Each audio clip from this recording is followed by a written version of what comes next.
Oriente versus Ocidente, bárbaros versus civilizados.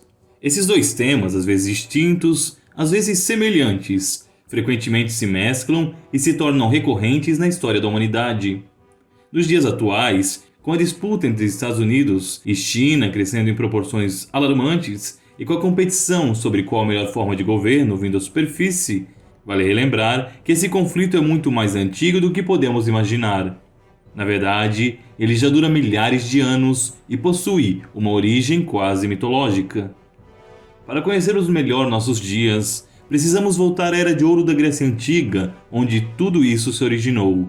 Ficou curioso? Então já deixe seu like, se inscreva no canal e assista esse vídeo até o final. Garanto que você não vai se arrepender. Para a antropologia, o preconceito e o medo do desconhecido são coisas inerentes ao próprio espírito humano.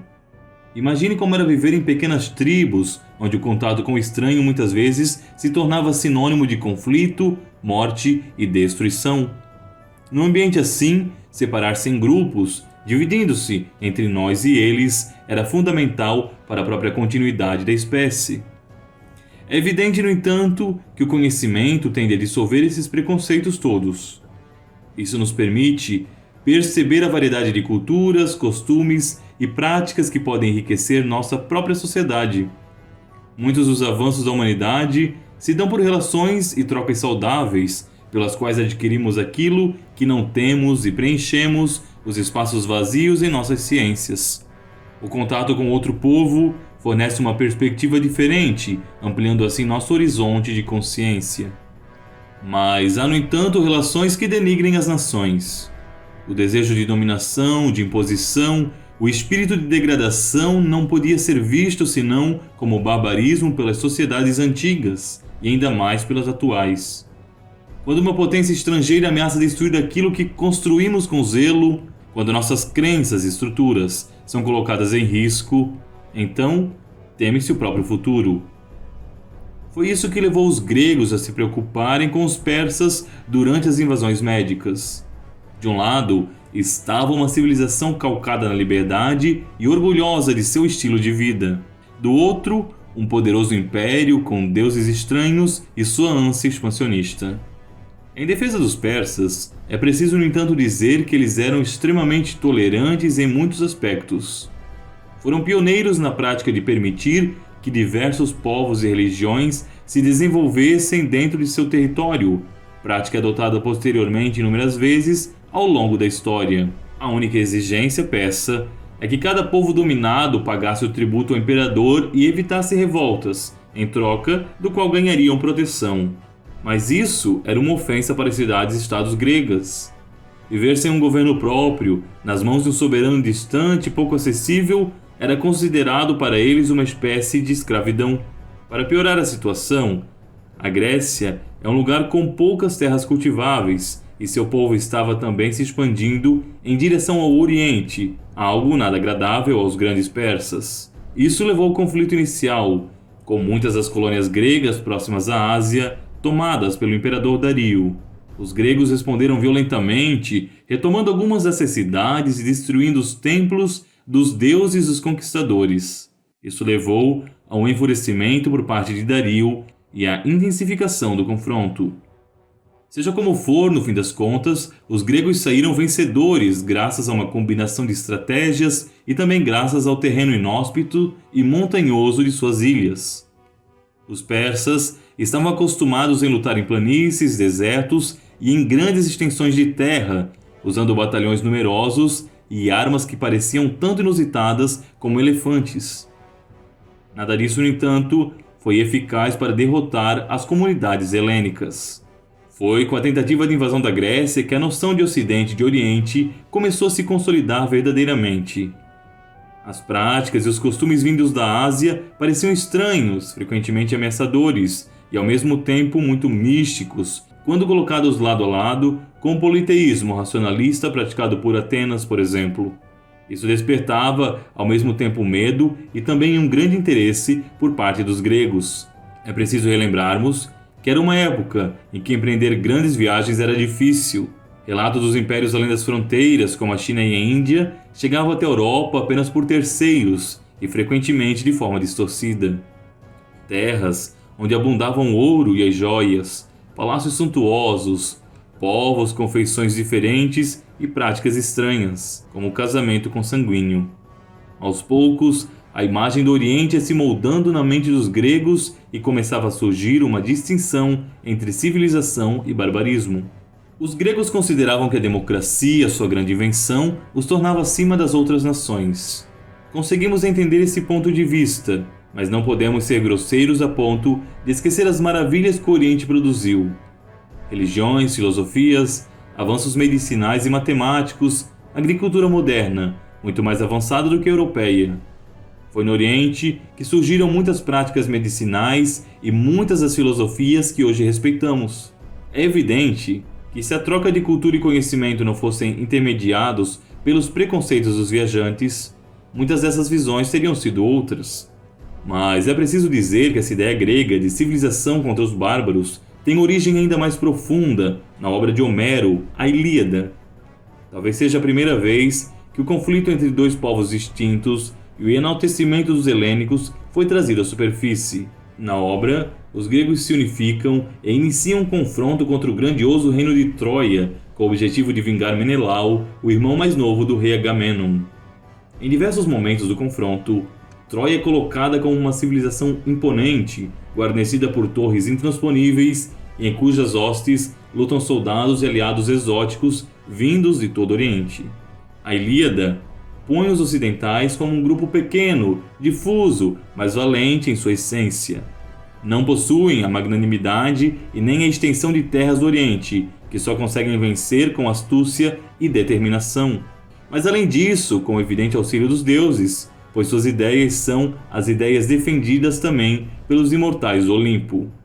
Não é preciso dizer que, com a tentativa de invasão persa, Dario e seus soldados foram logo associados aos troianos, não é mesmo? Essa associação, além de fortalecer os gregos, era um convite para que novamente eles pudessem se unir contra um inimigo comum, maior e mais poderoso. Tal ideia, de uma civilização protegida pelos deuses e detentora da chama da civilização, germinou e se aprofundou ao longo da história humana. Você provavelmente conhece o mito da fundação de Roma pelos irmãos Rômulo e Remo, que teriam sido adotados e criados por uma loba.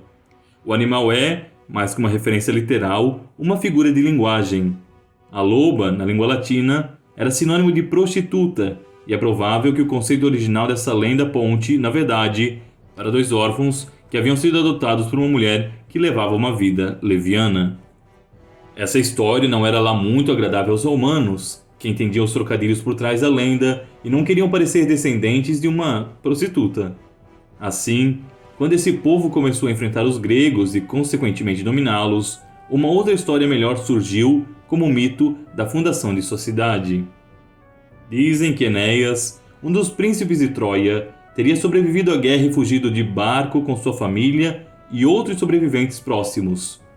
No meio do caminho, ele foi atraído por uma feiticeira maligna para Cartago, uma cidade oriental no norte da África, tudo para que deixasse de lado seu destino glorioso de fundar um reino amparado pelos deuses. Enéas venceu a tentação e fundou Roma, que mais tarde viria a estender seu poder de forma nunca antes vista. Com isso, os romanos colocavam os troianos como seus antepassados e faziam com que eles deixassem de ser bárbaros, posição que era substituída pelos cartagineses, inimigos mortais de sua cidade. Sabemos que Cartago foi completamente devastada por Roma, e a lenda serviu como amparo para justificar essas medidas. Os romanos criavam uma contraparte dentro da própria ideia de civilização e de ocidente. Já não se tratava mais de civilizado versus bárbaro, mas de ocidente do ocidente, ou Roma, e de oriente do ocidente, ou Grécia. E para eles, esses dois polos se uniam e sustentavam a chama da civilização contra os invasores bárbaros. É claro que o conflito entre os dois lados da moeda da civilização ocidental surgiram várias vezes ao longo da história. A Grécia se apresentava como uma nação muito mais voltada ao conhecimento, à filosofia e às doutrinas religiosas, ao passo que Roma era o sustentáculo do direito, do império militar e das liberdades individuais. Esse conflito se aprofundou de tal maneira que dividiu a Igreja nascente em duas correntes distintas. De um lado, a Igreja Católica Romana, com sede em Roma e comandada pelo Papa, e do outro, a Igreja Católica Ortodoxa, com sede em Constantinopla e liderada pelos patriarcas do Oriente, quando reunidos em concílio. No dia em que o lado ocidental caiu, diante das invasões bárbaras, os gregos e bizantinos passaram a se considerar os únicos verdadeiros defensores da civilização, os continuadores de uma nova Roma. O mesmo se deu quando o próprio Império do Oriente foi tomado pelos muçulmanos, quando os czares de Moscou se disseram ser os defensores e manutensores da Terceira Roma. Mas o Ocidente romano também sustentava a mesma ideia. Os bárbaros logo absorveram a cultura vigente até então por parte de Roma, e Carlos Magno foi coroado pelo Papa como imperador romano, embora Bizâncio nunca tenha aceito essas pretensões. Para muitos países, a civilização romano-germânica, originada após a queda de Roma, era a verdadeira continuadora do legado ocidental. Com a dissolução do Sacrosanto Império, durante as invasões napoleônicas, foi o Reino Unido e posteriormente os Estados Unidos que se colocaram como continuadores dessa tradição. A rivalidade de Washington e Moscou tem origens antigas e até milenares, com ambos os lados se colocando como herdeiros e defensores mais dignos da civilização greco-romana. Ambos também parecem dispostos a se aliar com inimigos improváveis, desde que possam derrotar o rival com pretensões de liderança civilizacional. No meio disso, há de se destacar a riqueza de muitas civilizações não ocidentais, que, embora vistas muitas vezes como inferiores, são donas de uma cultura extraordinária e de um legado tão antigo quanto. Mas, por ironia, essas mesmas civilizações se colocaram frequentemente como superiores à europeia. Textos e documentos da China e do Japão imperial demonstram que esses povos viam aqueles navegantes como estranhos e excêntricos, e a religião cristã como contraditória.